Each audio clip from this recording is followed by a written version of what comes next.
Piers Morgan has been caught outside his house.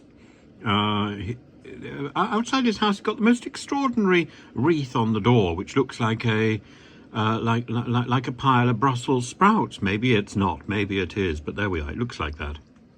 And he's coming out of his house to talk to journalists. Yeah. In the middle. Okay, got a short statement for you. Here we are. Today, a judge in the High Court in London has ruled on various cases, including Prince Harry's claim against Mirror Group newspapers, where I was an editor until 2004. The judgment finds there is just one article relating to the Prince, published in the Daily Mirror during my entire... Just one article is enough. ...that he thinks may have involved some unlawful information gathering. To be clear, I had then, and still have, zero knowledge of how that particular story was gathered. Yeah, ignorance. All his other claims against the Daily Mirror, under my editorship, were rejected. With regard to the judge's other references to me in his judgment, I also want to reiterate, as I've consistently said for many years now, I've never hacked a phone or told anybody else to hack a phone. And nobody has produced any actual evidence to prove that I did. It's not quite a denial, is it? Witness, it's important for people to know this, by either side in the case, nor was I asked to provide any statement. I would have very happily agreed to do either or both of those things had I been asked. Nor did I have a single conversation with any of the Mirror Group lawyers throughout the entire legal process.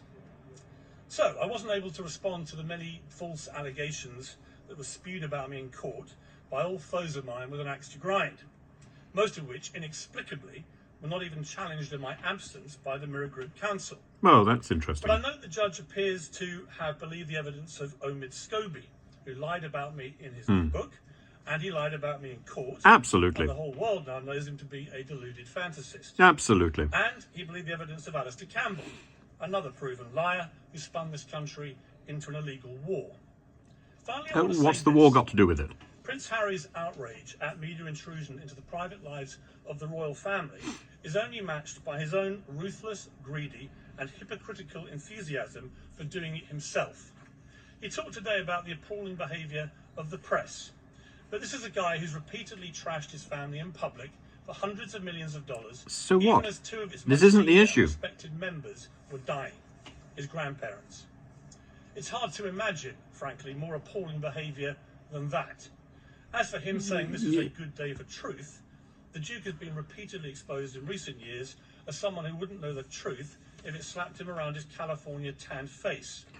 He demands accountability for the press, but refuses to accept any for himself for smearing the royal family, his own family, as a bunch of callous racists without producing a shred of proof to support those disgraceful claims. He also says he's on a mission to reform the media when it's become clear his real mission, along with his wife, is to destroy the British monarchy. And I will continue to do whatever I can to stop them. You look very emotional, Mr. Morgan. Has this been difficult for you? There we are. That's an aggressive statement, and Piers Morgan has now gone back into his house with the Brussels sprouts on the door.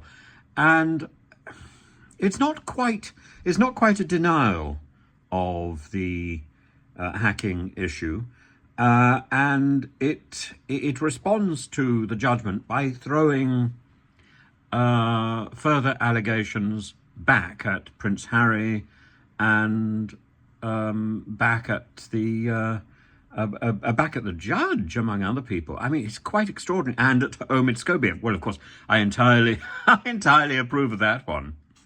But the rest, yeah, it's very shaky ground, and I would be surprised if somebody doesn't come knocking on Piers Morgan's door to get more information, because I think there's more information waiting to be delivered through those Brussels sprouted doorknobs.